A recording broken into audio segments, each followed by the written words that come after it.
take a seed, you plant it, you grow it, you dry it, you roll it, you smoke it, and it goes down smooth. Hey! Spanning the continent to bring you the truth about cannabis and marijuana law reform. I smoke pot and I like it a lot. The Russ Belville Show, the voice of the marijuana nation. Now, here's your host, Radical Russ Belville. Good day, tokers and tokettes and non-toking lovers of liberty. It is Friday, December 4th, 2015, and it's got to be 420 somewhere in the world. Congratulations, everyone. We made it to the weekend once again. And what a glorious day it is for me. I don't know if you were watching football last night, but what a fantastic football game last night. So happy. Go, Pack, go! Loving it, loving it. Go, Pack, go! That's right, the Green Bay Packers, my team. Ha! What an amazing finish last night after a hook and ladder play that was going to end the game and send us to 7-5 and really almost kill our best playoff hopes. There was a face mask penalty.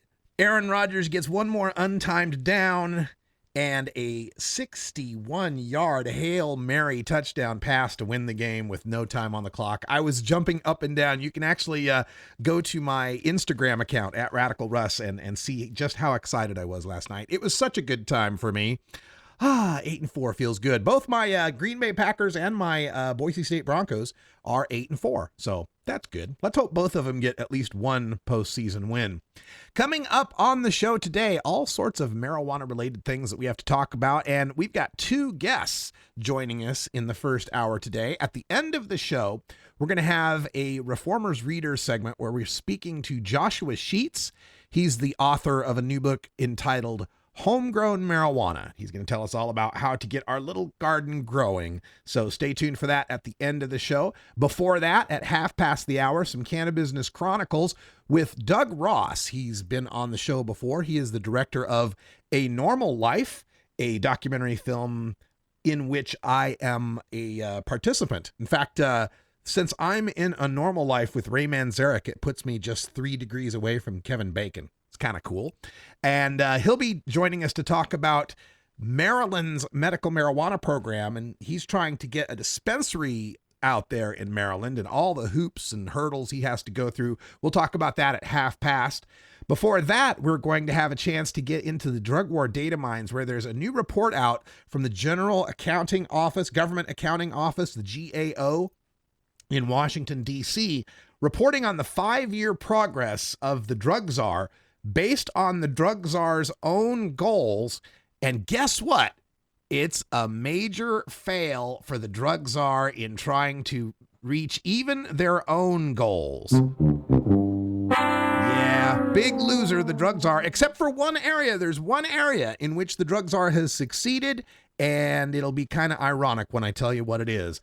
And before that, we'll get into Behind the Headlines. And in the headlines today, we're taking a look at an op-ed in New Mexico that laments the U.S. Border Patrol's actions against card-carrying medical marijuana patients in that southwestern state. We'll talk about that, but before all of it, we start everything off with the Cannabis Radio News. And in the news today, we've got a important appeals court decision coming out of the state of California.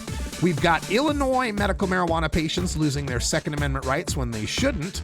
We've got Oregon's congressional delegation asking the U.S. Postal Service for clarification, a journalist in Morocco who has been jailed, and a Texas woman who's the daughter of a DEA agent. You'll never believe. This is the Russ Belville Show on CannabisRadio.com. You'll never believe what happened to her. We're back after this. The son of a Polish immigrant who grew up in a Brooklyn tenement. He went to public schools, then college, where the work of his life began, fighting injustice and inequality, speaking truth to power. He moved to Vermont, won election and praise as one of America's best mayors. In Congress, he stood up for working families and for principle, opposing the Iraq War, supporting veterans. Now he's taking on Wall Street and a corrupt political system, funded by over 1 million contributions, tackling climate change to create clean energy jobs, fighting for living wages, equal pay, and tuition-free public colleges. People are sick and tired of establishment politics, and they want real change. Bernie Sanders, husband, father, grandfather, an honest leader, building a movement with you to give us a future to believe in. I'm Bernie Sanders, and I approve this message. Ganjapreneur.com, your guide to the cannabis business world. Ganjapreneur.com is a comprehensive resource for cannabis professionals and entrepreneurs. Download the Ganjapreneur app on your smartphone or tablet to catch up on cannabis industry news, scroll through our daily job listings, and learn about successful cannabis companies, executives, and investors. Ganjapreneur.com, helping Ganjapreneurs grow.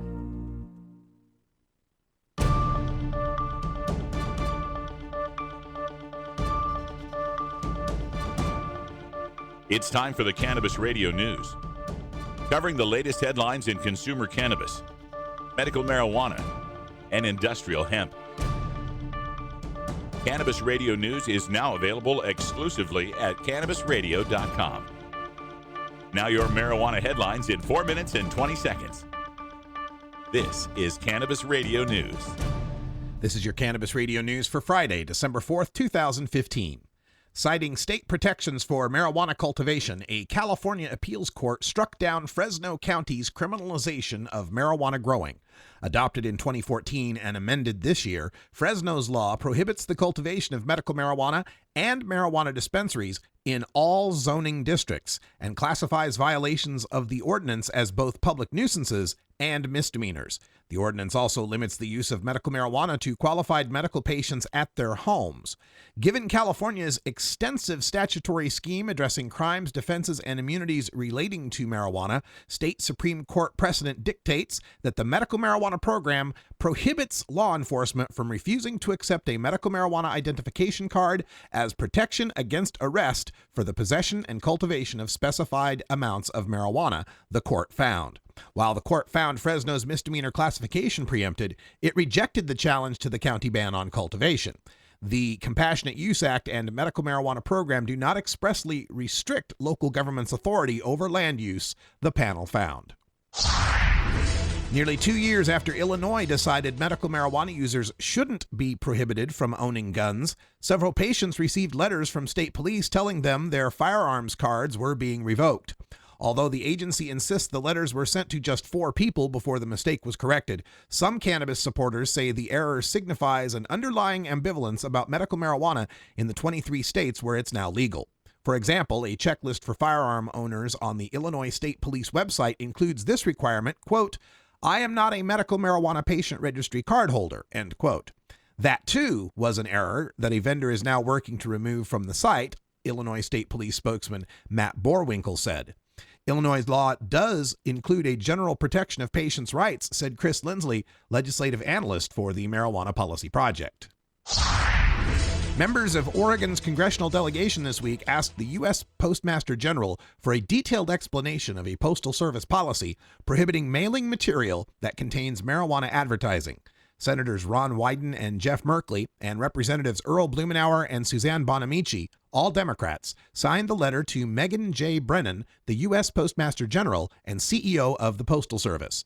The letter comes days after a regional Postal Service official warned a Washington newspaper owned by an Oregon company that it is a felony to mail material that includes marijuana advertising. The Oregon Newspaper Publishers Association forwarded the federal advisory to its 100 or so members this week. The group's executive director said the association strongly discourages Oregon newspapers that rely on the U.S. mail for delivery from accepting, quote, any type of marijuana advertising, end quote. The officials asked, quote, what discretion does a regional postmaster have in enforcing or implementing these policies, specifically in states where marijuana is legal, end quote. A Moroccan journalist has been arrested for his role in a television documentary on cannabis trafficking in his country, the head of the website for which he works said Thursday. Mohamed Drissi Kamili was arrested on Monday from his family home in Casablanca.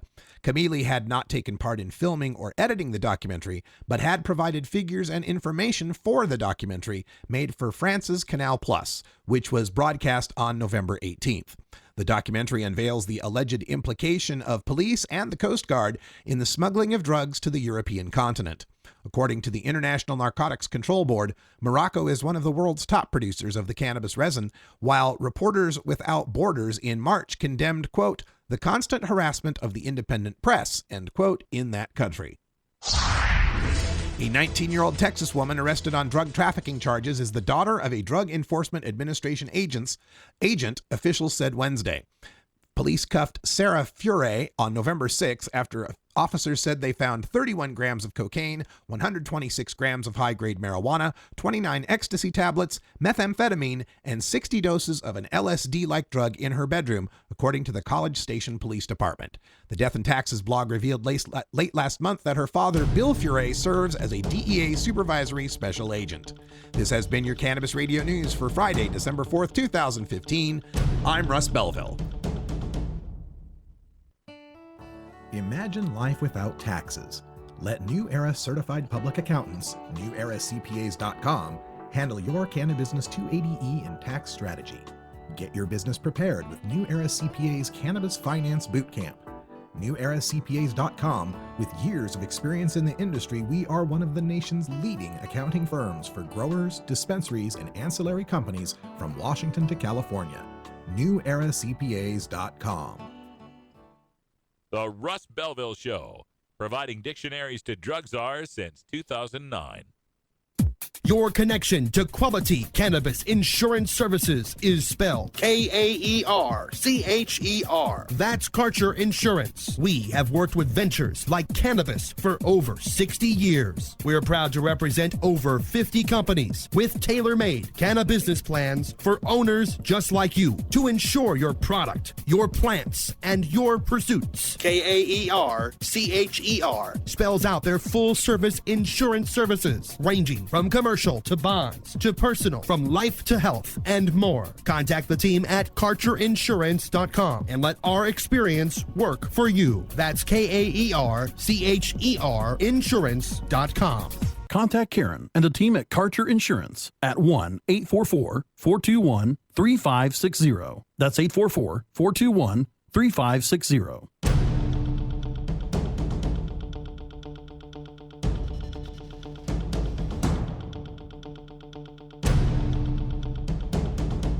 Welcome back, and in Behind the Headlines today, we're taking a look at an op-ed that appeared in New Mexico. This is in the Albuquerque Journal, and it reflects a problem that we have talked about before on this show, and it is the problem of the Border Patrol that we've got here in America. And I wrote for this, I wrote an article for this for High Times long ago, but just give you the details of the op-ed. They're discussing how medical marijuana patients in the large cities of of Santa Fe and Albuquerque are pretty safe when it comes to their medical marijuana use. But if you're down in Las Cruces and you're on the interstates, either Interstate 10 or Interstate 25, you're going to go through a U.S. Border Patrol checkpoint. And the Border Patrol checkpoint is run by, of course, federal cops who do not believe or understand or have any jurisdiction that recognizes medical marijuana. They just see it as an illegal drug. So when they stop you at the checkpoint, according to the op-ed here, they talk about Raimundo Marufo of Deming, New Mexico, says he faces potential felony charges and confiscation of their medication every time they drive through.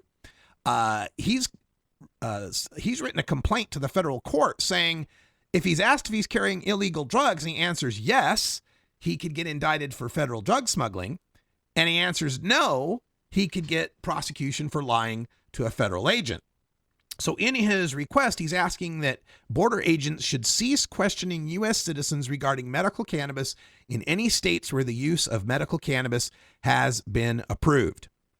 And so the Border Patrol, and you'll find that a lot of the arrests and work that the Border Patrol does has more to do with the war on drugs than it has to do with illegal immigration or stopping terrorists from crossing our borders. A lot of this has to do with marijuana and drugs in general, confiscating the cash that is being carried, confiscating equipment, asset forfeiture that is behind a lot of this.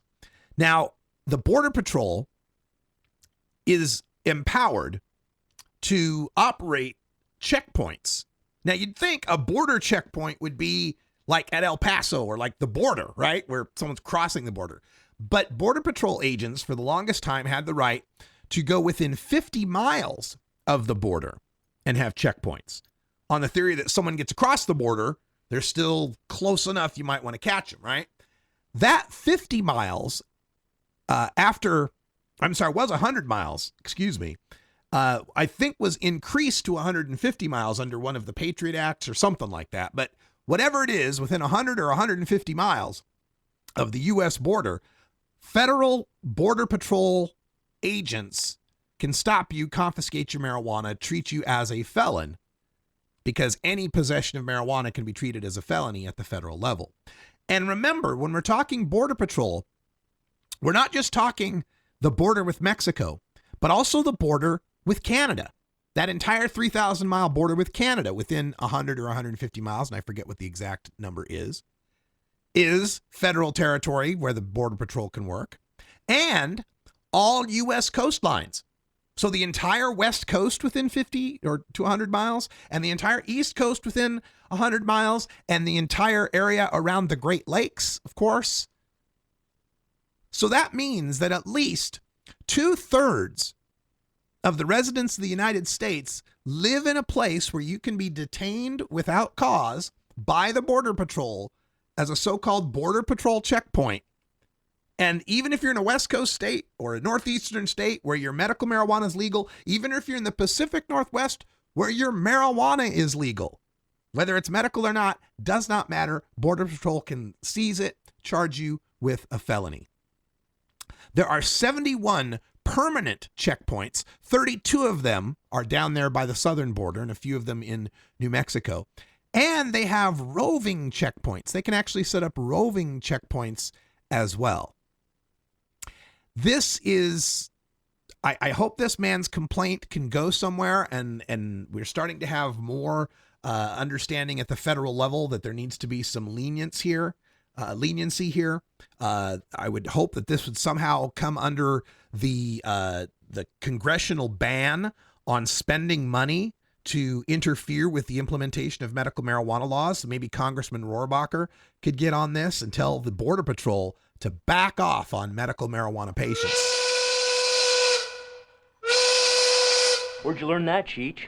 Drug school. But I think a lot of people out there would be surprised to learn how their Border Patrol money is spent, how their anti-terrorism money is spent, their Homeland Security money, all these sneak and peeks and no-knock warrants that are mostly used for the war on drugs and not for terrorism.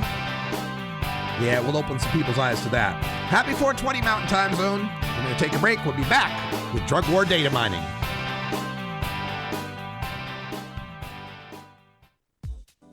The Russ Belville Show is proudly sponsored by the Marijuana Business Association. The MJBA, called by NBC News the Cannabis Chamber of Commerce, is the fastest growing business association in the fastest growing industry in America. I've been working with the MJBA for years, and I personally invite you to join the MJBA. MJBA also publishes the popular MJ Headline News on Facebook and the MJNewsNetwork.com and Marijuana Channel 1 on YouTube. Visit mjba.net for more details. You're listening to Radical Russ on the Russ Belville Show. MJWellness.com, the largest medical marijuana community in the world. Connect with thousands of patients, doctors, industry leaders, and businesses through shared personal experiences along our worldwide network. Discover new therapies and benefits with content tailored to you. Come grow your network on MJWellness.com. You're not alone. Your wellness matters. Learn, live, and thrive. Check out MJWellness.com today.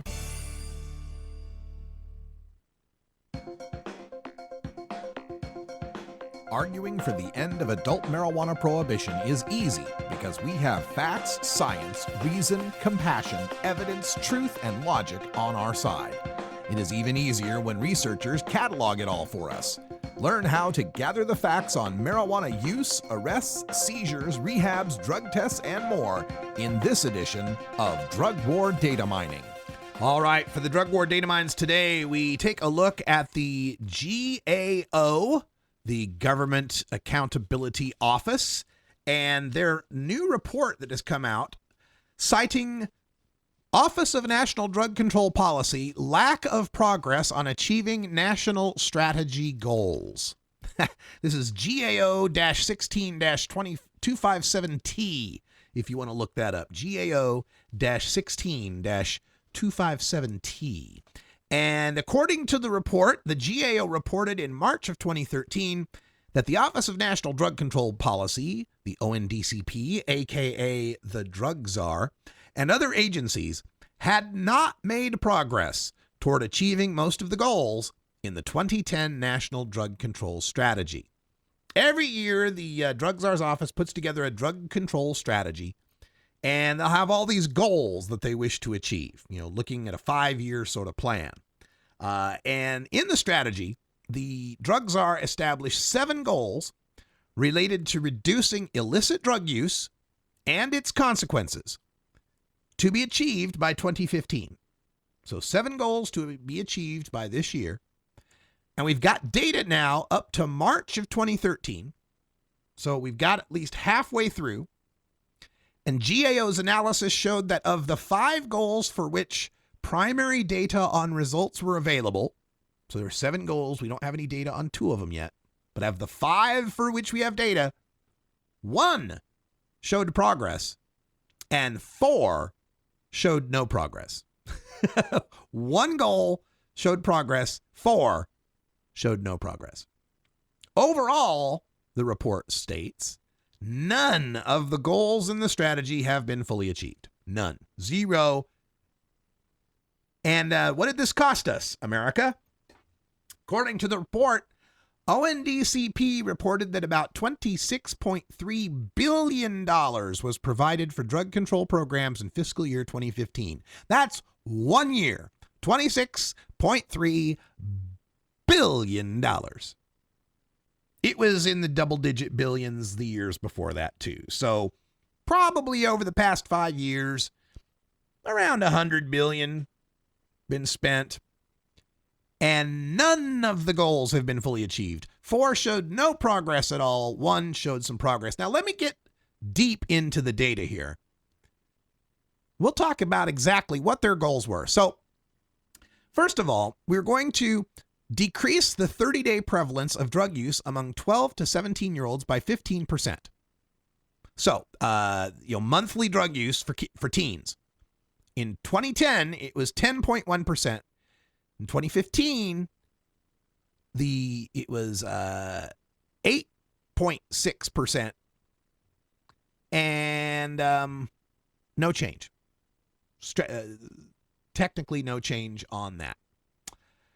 They also wanted to decrease the lifetime prevalence. Have you ever tried drugs? Among 8th graders. They wanted to make sure that 8th graders wouldn't be trying drugs. And on that, they made progress toward their goal. Movement toward goal. And that's good. We don't want 8th graders taking drugs, so good. Decrease the monthly drug use among young adults, 18 to 25, by 10%. No change. Reduce drug-induced deaths by 15%. Movement away from goal. Actually went the opposite direction. More drug-induced deaths, not fewer. Reduce drug-related morbidity by 15%. And they divided this up. So they wanted to, 1, reduce emergency room visits for drug misuse and abuse. Went away from the goal. Movement away from the goal. They wanted to reduce HIV infections attributable to drug use. Movement away from the goal. More HIV infections, more emergency room visits for drug misuse and abuse, more drug-induced deaths, no change in monthly drug use among young adults, no change in monthly drug use among teenagers, some movement in reducing 8th graders who've ever tried drugs. Now, here's where the report gets interesting. There are only 2 items where the Office of National Drug Control Policy met their goal. And they weren't referred to in the press releases, because the press releases all talked about how the drug czar has failed on illicit drugs. But buried here in Table 1, decrease the lifetime prevalence of 8th graders who have used alcohol or tobacco by 15%. Alcohol, met goal. Tobacco, met goal. That's right, folks. The only area in drug control policy where the Office of National Drug Control Policy has met their goal are for the 2 legal drugs. By carding the kids, by having strict penalties for giving drugs to minors. What do you know? Legalization and regulation work. Why can't our drug czar's office take a look at where they've succeeded and apply those same lessons to the other drugs? It is a mystery, wrapped in a riddle, wrapped in an enigma, wrapped in a quandary, wrapped in a dilemma, wrapped in a tragedy. There's no explaining it, folks. The amazing power of marijuana is its ability to addle the brains of those who do not use it. Email me, radicalruss@gmail.com, if you want a copy of this report. I'll send a link to you. Stay tuned. We've got Doug Ross coming up next. This is the Russ Belville Show on CannabisRadio.com.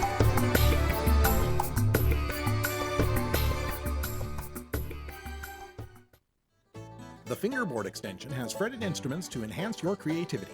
It has new and used guitars and banjos from beginning to high class. The Fingerboard extension has National Resophonic, Husson Dalton, Larrabee, Heritage and Recording King guitars, and Mike Ramsey, Wildwood, Gold Tone, and Recording King banjos. The Fingerboard extension also has drum stuff, used gear, and parts. Stop by the Fingerboard extension, downtown Corvallis, Oregon at 120 Northwest 2nd, or check out the inventory on the web at fingerboardextension.com and reverb.com. The Russ Belville Show, where the truth about marijuana gets more than a minute to speak. Great websites today need expert web design and development and need to be e-commerce ready and mobile friendly. But building a marketable and profitable website can be an uphill climb. Ready to make your new website or replace your existing website? Think Orange as the new way to get in the black. Orange Hill Development works with Fortune 500 companies and offer the same top quality development service at a fraction of what other providers charge. Brands like Absolute, Carlsberg, and Nestea trust Orange Hill Development. Find out why you should trust your website with Orange Hill. Contact Orange Hill for a consultation today at orangehilldevelopment.com.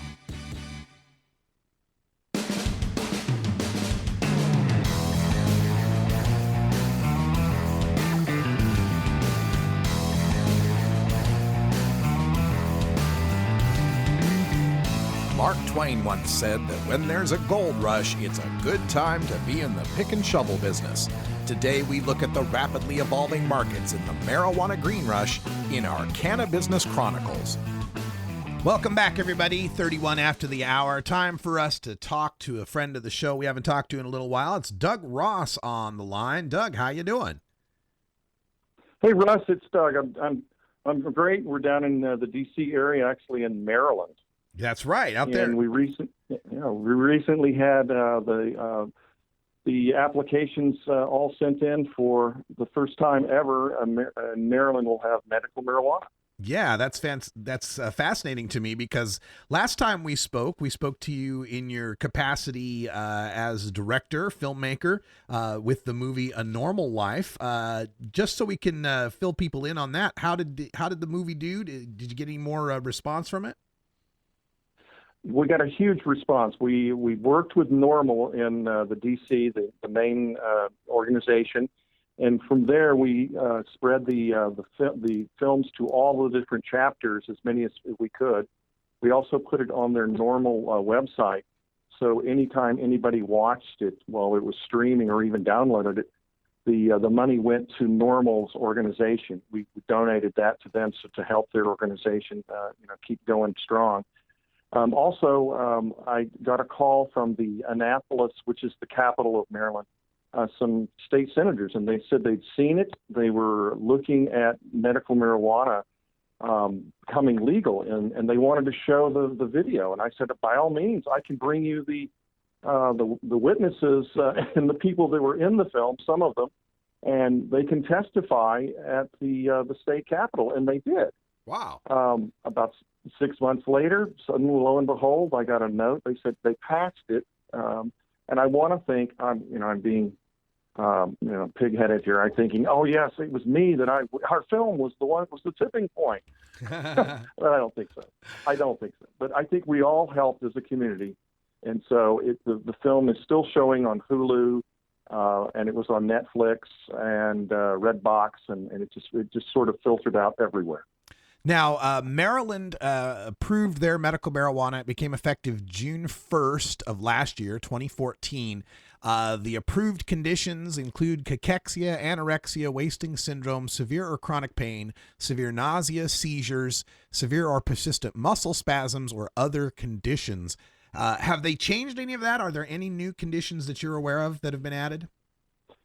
Not that I know of. They haven't added anything new. In fact, this past June of this year, they did the regs and regulations and the rules, and we looked very closely to see if anything had added. They had not added any more ailments that were known at this point. But I don't think the book is closed on that. With that, they gave everybody notice that there were going to be applications present for anybody that wanted to be a grower, a processor, or a dispensary owner. Mm-hmm. And they said it was going to come out sometime around the first week of September. So basically everybody was looking at this, 900-page, whatever it was, and trying to figure out what do they want to know on these applications. Mm-hmm. And so we waited and we waited and waited, and the things never appeared until the last few days of September. And everybody looked at this and they were stunned that none of the questions were really, anything you could have gleaned out of the regulations and the rules. There was a lot of hypothetical questions and things, and it was kind of shocking. Huh. But we were prepared. Everybody that knew that they were going to try to go sideways on this thing, because it's their first time, and Maryland's never had this in the state, not like you guys in Oregon and California, or even Colorado. And so, but the problem was that they didn't close they closed the date at the same time. So we now, instead of 2 months, you had less than 5 weeks to create the application and apply on time, on the deadline. Now, what was the deadline?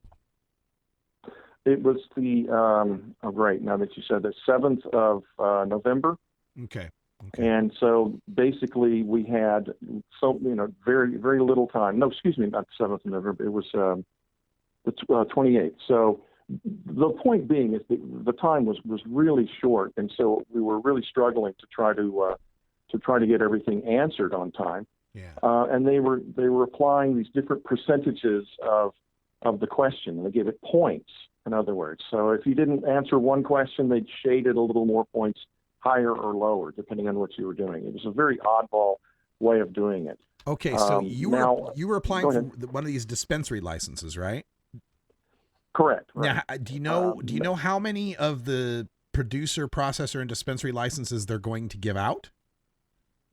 Yes, there are 94 dispensaries in all of they're using the different senatorial districts, okay. Senate districts. And so there's about 42, and you're going to have 2 per district. Okay, so 94, and according to a press release here from the Medical Cannabis Commission there, November 12th, they said there were 705 applications for those 94 dispensary licenses, and you're one of those applicants. Right, and the others were for growers and processors. Gotcha. And the total was over 900. Okay. Totally. Wow. So you got about a 1 in 7, 1 in 8 chance of succeeding here, but like you said, there's a point system going on here, and have you found any problems with that? Does it seem fair? Well, the point system, I wasn't bothered by that at all. Because it gives everybody a fair shot, I thought, and you could answer the questions to prove your experience in business, your experience with the medical marijuana field, and so forth. And it wasn't just me. I brought in a medical doctor who'd had 35 years in the pharmaceutical business industry. I brought in a pharmacist who's also been in the business about 12 years and was a veteran. And then we had a security team, because there was a really big section on how are you going to secure all this and make sure the system was protected. And so I had all these people, and these guys were ex-FBI agents from D.C. And all these people are from Maryland. So that's another point I was trying to get at, is that my team was all Maryland raised and worked, and so we were trying to make a community dispensary that does work toward veterans. That was one of our big ideas, because that's what we've been doing for years. I've been down in D.C. working at the Walter Reed as a volunteer, and worked with all different groups in the Virginia, Maryland, D.C. area. But back to the marijuana thing, is that we had a team and we showed that we were Maryland people. Now, one thing that was odd is that there's other groups that we were meeting. The Maryland, Baltimore Women's Grow group, which is up from Baltimore, but they're not necessarily there. They would have meetings all over the state, and different people would show up, processors, growers, dispensary people that are all applying, and we were all comparing notes and things. We started noticing that the scuttlebutt, or the rumor, was that there were all these people coming across the D.C. border and from Colorado that were coming in and putting money in every senatorial district. This was out-of-state money, corporations, big-time groups that already had businesses in the Midwest and in the West, and they were using a proxy because you have to be a Maryland resident, of course. And so if you look at the list of 900, you see the same names in every district. So they were spending, $1,000 for each dispensary. It's $90,000, right? Right. And so we were a little, taken back, and we're like, well, wait a minute.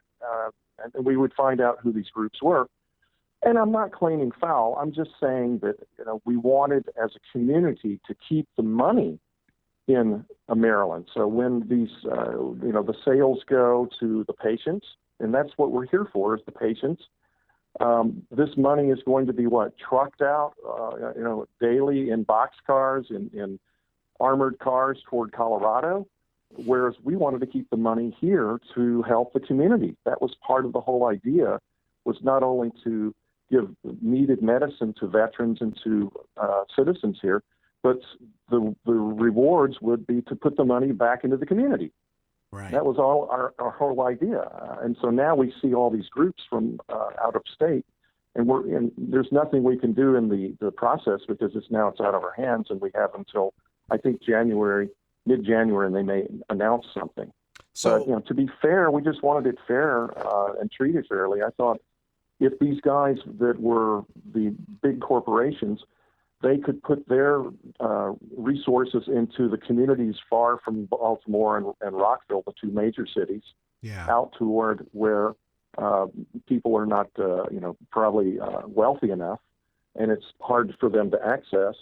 We would feel it would be fair out there. But, it's out of our hands, I say, and I wish for the best. I hope the whole thing works out for the patients and for the veterans and for the community.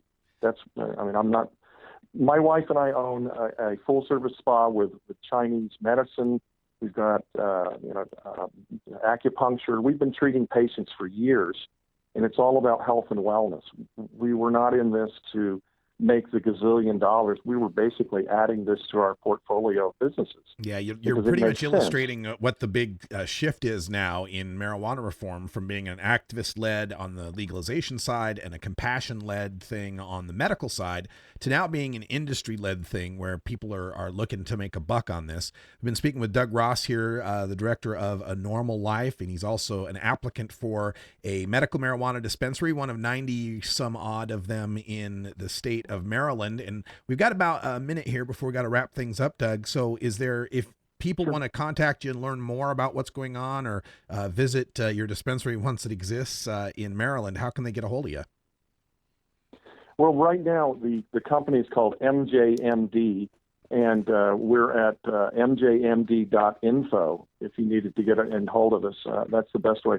Otherwise, AcuSpaMD@gmail.com or AcuSpaMD.com. That's our spa that's where we do our medicines things. I'm kind of surprised with Maryland being kind of a small state that you're going to have over 90 dispensaries. I know. It is odd. What are we going to be, like Starbucks every 10 feet? I'm not against that. No, I know. But we have to start. But I just wanted this process to be fair. That was all, and to help the patients. And I get that it's going to be industry wide. And there was a guy who just quit one of the national committees of marijuana because he said he was fed up that, like you said, it's all corporations taking over. Yeah, Dan Riffle of Marijuana Policy Project. I was at this one meeting, and this guy says, "What are you, against capitalism or something?" And I said, "No, I'm just for fairness." That's right. Hey, Doug, that's all the time we got, but thank you for joining us here, and keep us posted about what happens there in the state of Maryland, and we'll be in touch. Thanks, Russ. Have a great night. All right, thank you so much. And folks, check out A Normal Life if you haven't already, because, well, for one thing, I'm in it. Not for much, but I'm in it a little bit. At least got me in the Internet Movie Database, and that's good. Hey, when we come back, it's time for the Reformer's Reader, and we'll be speaking with Joshua Sheets, the author of Homegrown Marijuana. This is the Russ Belville Show on CannabisRadio.com.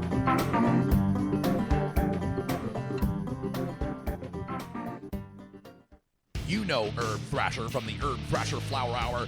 Now get ready for Herb Age Designs for the proud cannabis consumer.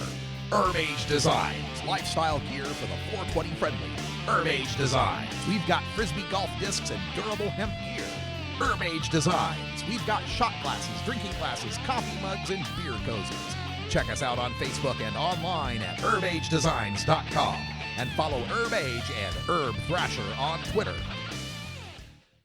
The Russ Belville Show on CannabisRadio.com, the National Wildlife Refuge for Marijuana Unicorns.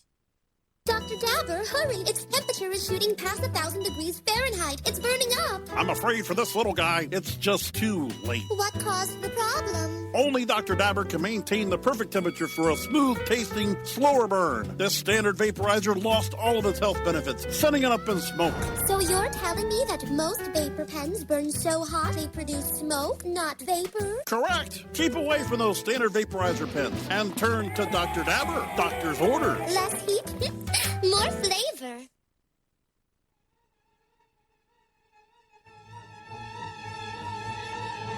The best weapon you can have in the Prohibition War is your mind.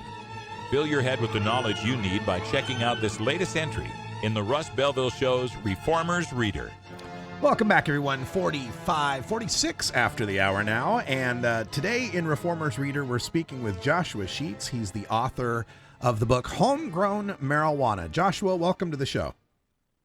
Well, thanks for having me, Russ. How you doing? Doing fantastic, and very interested to get your take on this because so many states now are legalizing marijuana, and 3 out of 4 of them allow people to grow marijuana of their own, personal amounts at home, anywhere between 4 plants up to 6 plants in some of these states. And your book comes through right in time for people to get involved with that. Give them kind of a thumbnail description of who this book is for and what they can get from it.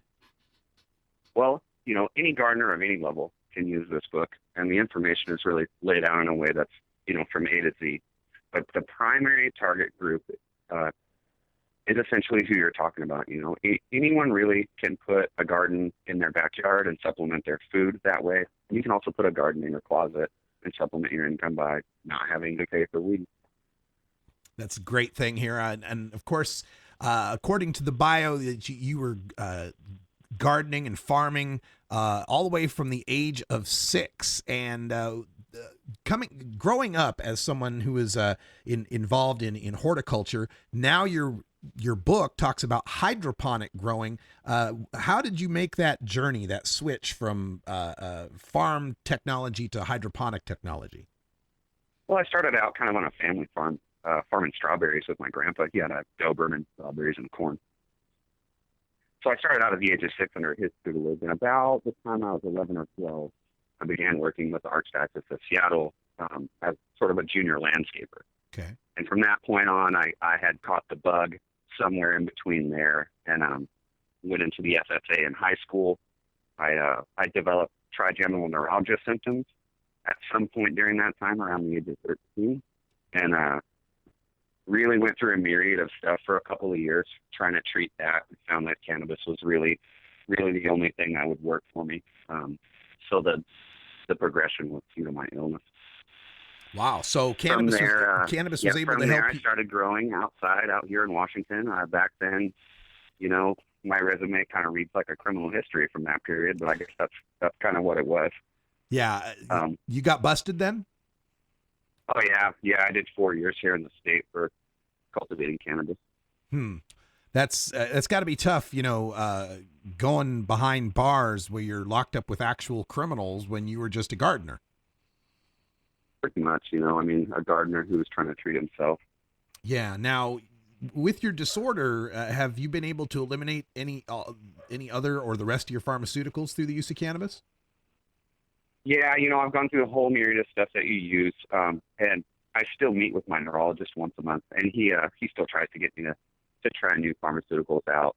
The last one we were doing with trigeminal neuralgia really was the gabapentin, pregabalin type family. So it's Neurontin pills. They cost about $800 a month.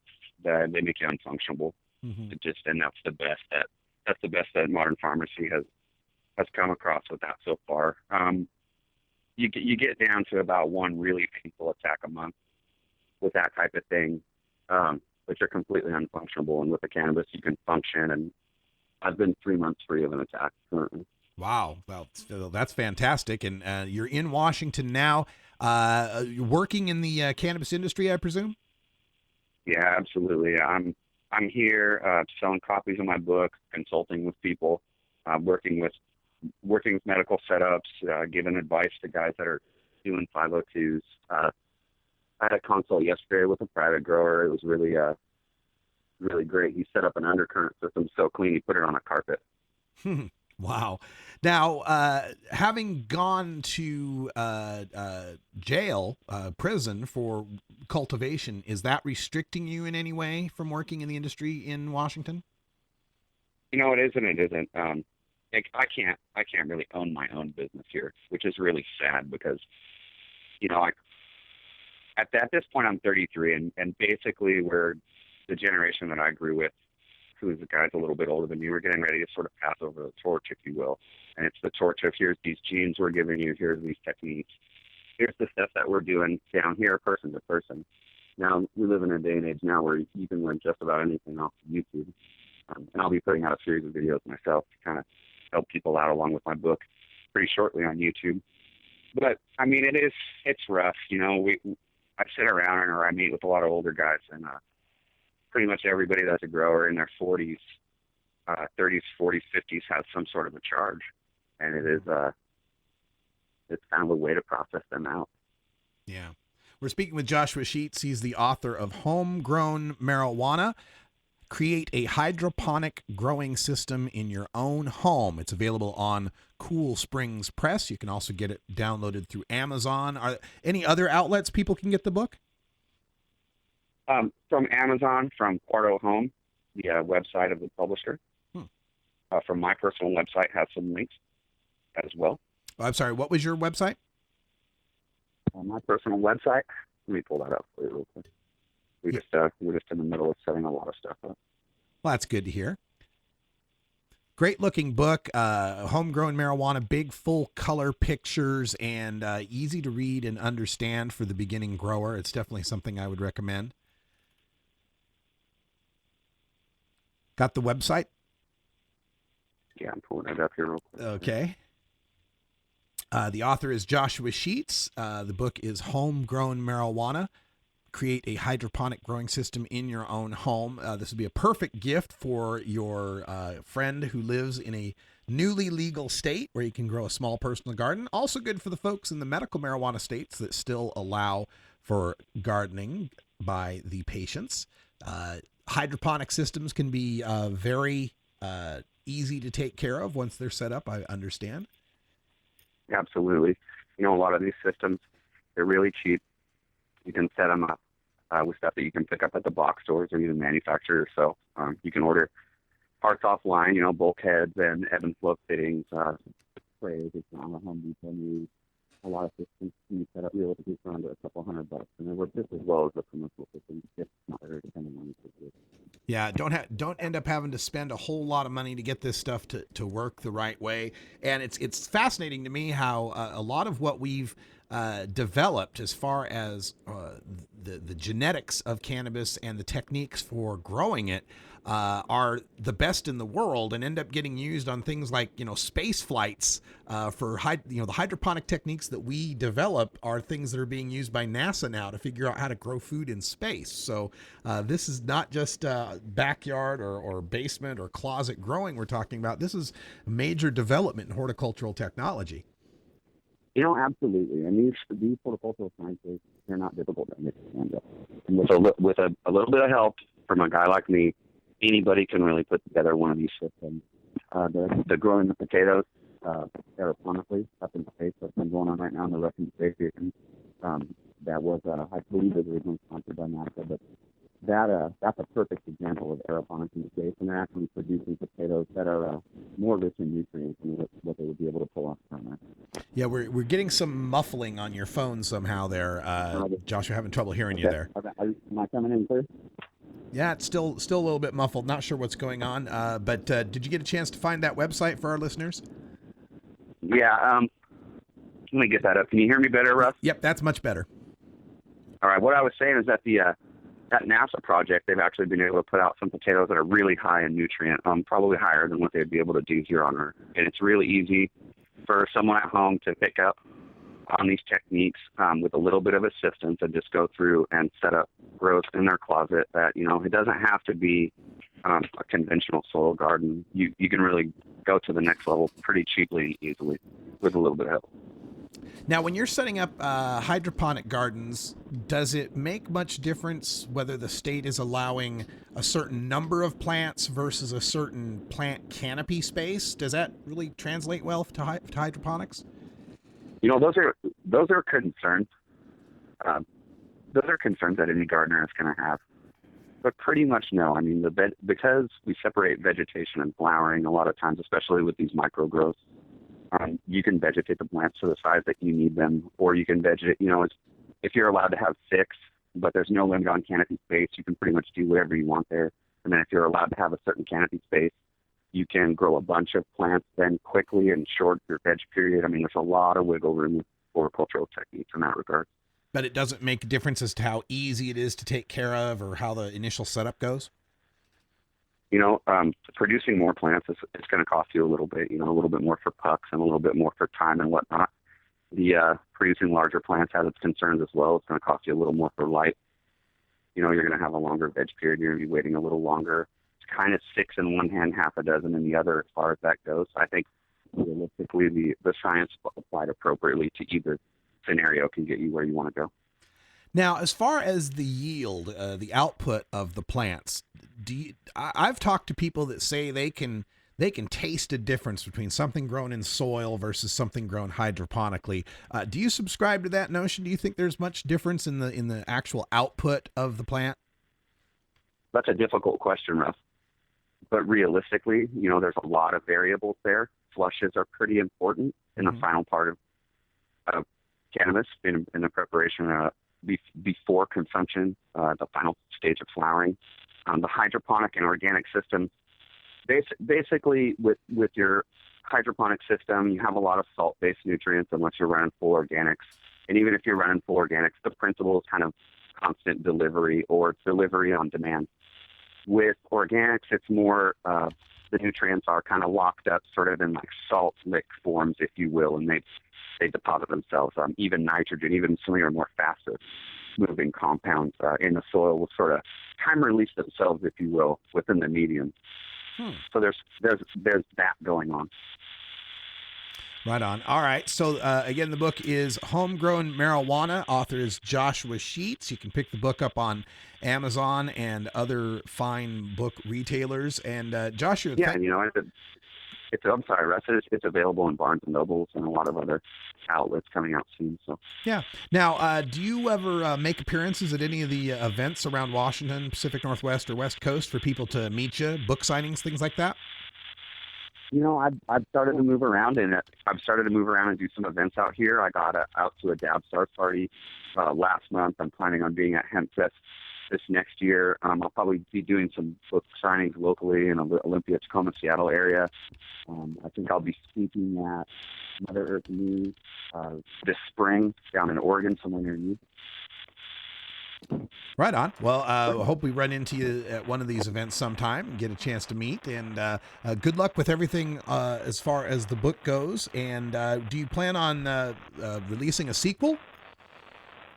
Yeah, actually, I'm just beginning to pen the sequel right now, and it'll be the title still in the works, but essentially it'll be a book about how to do the same thing in your backyard. Right on. All right. Well, we're looking forward to that. Probably backyard marijuana or something like that. Yeah, and I want to see the documentary video.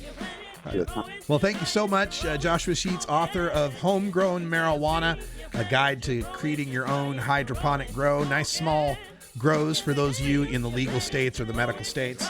It's all the time I got for our Hour 1 podcast. Thanks for joining us. Stay tuned for Hour 2, Toker Talk Radio. Our phone lines are open at 971-533-7111. It's Friday, Open Mic Friday. You can call in about any topic. We'll be glad to talk about it. I'll be giving you a preview of the Northwest Cannabis Classic. It's happening here in Portland, taking place on Sunday. And what else is happening? Oh, yes, Emerald Cup is coming up. And Normal has got their Key West Legal Seminar going on this weekend. For everyone here at CannabisRadio.com, I'm Radical Russ. Thanks for joining us. And until next time, take care of each other, tokers. This is the Russ Belville Show. The Russ Belville Show is blogging and podcasting daily at RadicalRuss.com. You take a seed, you plant it, you grow it, you dry it, you roll it, you smoke it. You take a seed, you plant it, you grow it, you dry it, you roll it, you smoke it. You take a seed, you plant it, you grow it, you dry it, you roll it, you smoke it, and it goes down smooth.